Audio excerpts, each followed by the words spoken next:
शारीरिक पीड़ा आवे, मानसिक पीड़ा आवे, बौद्धिक पीड़ा आवे, उस समय पर अगर आपको याद हो तो गजेंद्र मोक्ष का पाठ शुरू कर दो तुरंत बैठ के। कैसी भी परिस्थिति आई हो, अगर 10 दिन की होगी तो 4 दिन में निपट जाएगी, 5 दिन में निपट जाएगी, 5 दिन की होगी तो 2 दिन में, 2 दिन की होगी तो 1 घंटे में।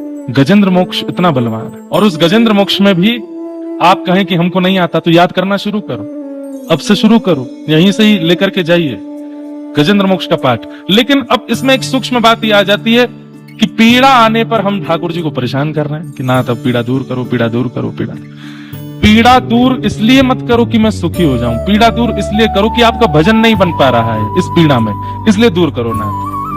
अगर कोई पीड़ा जीवन में आती है उसके बाद भी भजन नहीं छूट रहा है, कथा नहीं छूट रही है, सेवा नहीं छूट रही है, तो पीड़ा को रहने दो, ठाकुर जी को परेशान मत करो, होने दो, करके निकल जाएगी। लेकिन उसके कारण वृंदावन छूट गया, कथा छूट गई, नाम छूट गया, सेवा छूट गई, तब गजेंद्र मोक्ष का पाठ करो। हे नाथ, ये पीड़ा मुझे आपसे दूर कर रही है, इसलिए मेरी रक्षा करो। आप कहो कि हमको गजेंद्र मोक्ष याद नहीं, तो याद करो। तब भी याद नहीं हो पाए तो ब्राह्मणों को फोन करो, जो भी ब्राह्मण संपर्क में हो आपके, उसी समय नाम गोत्र देकर के गजेंद्र मोक्ष का पाठ करवाओ। बोले कब तक करना? बोले करते रहो, आप तो 11 दिन का कर दो, 11 दिन असंख्य गजेंद्र मोक्ष का पाठ होने दो। और आप क्या करोगे? घर बैठ के हरि शरणम, हरि शरणम, हरि शरणम, हरि शरणम। हरि नाम में इतना बल है, ये आप करके देख लेना।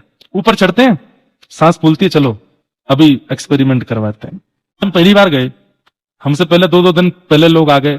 मेरे को पहले से 3 बार रुकना पड़ेगा, बीच में बैठना पड़ेगा, पानी पीते पीते चलो। हमारे पंडित जी महाराज खजूर खिलाते चल रहे थे रास्ता में, मुंह गीला रहे, देखने में ऐसा लगता है ये रहे। लेकिन जब चढ़ने लगे तो यहाँ ऑक्सीजन लेवल कम है तो थोड़ी सांस तो फूलती है। उसी समय हरि शरणम, हरि शरणम, हरि शरणम।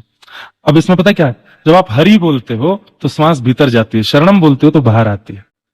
तो इनटेक और आउटटेक, आउटकम दोनों होता है। हरि हरि शरणम, हरि शरणम, हरि शरणम, हरि शरणम बोलते हुए चढ़ के देखना एक बार, लेकिन धीमे धीमे, हाँ धीमे धीमे चरण रखना, भागना नहीं, दौड़ना नहीं, बिना बैठे पहुंचोगे ऊपर।